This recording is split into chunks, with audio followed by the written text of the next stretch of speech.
கியாரா அத்வானி யாஷ் நடித்து ரீசெண்டாக ஒரு சாங் வந்துச்சு, பயங்கர ஹாட்டாக இருந்துச்சு டாக்ஸிக் படத்துக்காக.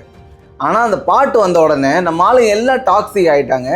இந்தியாவில் இருக்கக்கூடிய பலரும் என்ன பண்ணாங்க அப்படின்னா, கியாரா அத்வானியோட ஹஸ்பண்டான சித்தார்த் மல்ஹோத்ராக்கு மெசேஜ் அனுப்பிச்சாங்க, இங்கே பாரு உன் ஒய்ஃப் எப்படி நடிச்சிருக்கான்னு அப்படின்னு.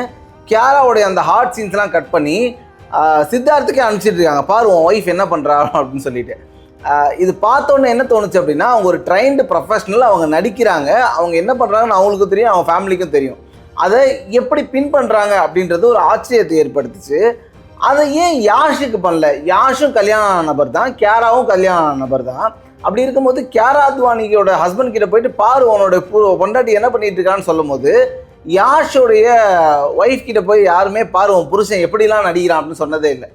காரணம் என்ன அப்படின்னா, இங்கே கற்பனும் நிலை வந்தால் அதை ஆணுக்கும் பெண்ணுக்கும் பொதுவில் வைப்போம் அப்படின்னு நம்ம எத்தனையோ வருஷத்துக்கு முன்னாடி சொன்னாலும், அதை பொண்ணுக்கு மட்டும் அப்படின்னு பார்க்கறது வித்தியாசமான ஒரு விஷயமா இருக்குது.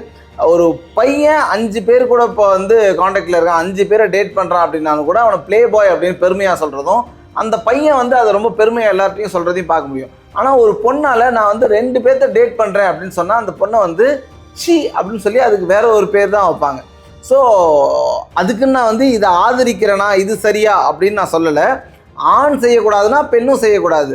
அதே மாதிரி ஒரு பொண்ணு ஸ்மோக் பண்ணுறதை பார்த்தா பாரு ஒரு பொண்ணு எப்படி ஸ்மோக் பண்ணலாம் அப்படின்னு கேட்பாங்க. டே ஸ்மோக்கே பண்ணக்கூடாதுடா, அது எல்லாம் பொண்ணு பண்ணக்கூடாதுன்னு சொல்கிறீங்க அப்படின்னு.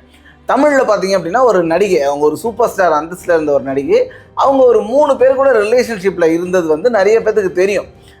அதனால அவங்கள எப்போ பார்த்தாலும் ட்ரோல் பண்ணுறதுக்கு, அவங்க முன்னாடி யார் யார் கூட ரிலேஷன்ஷிப்பில் இருந்தாங்களோ அந்த பேரை திரும்ப திரும்ப சொல்லிக்கிட்டே இருக்கிறது ரொம்ப அபத்தம்.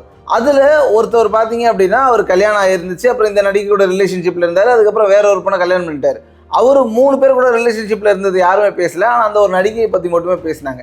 இது ஏன் அப்படின்னா, பாப்புலாரிட்டியை மட்டும் பற்றி இல்லை, இது ஒரு பெண் இப்படி பண்ணக்கூடாது அப்படின்னு எல்லாரும் நினைக்கிறது, அது பெண்களுமே நினைக்கிறது. அந்த மைண்ட் செட் முதல்ல மாறணும்.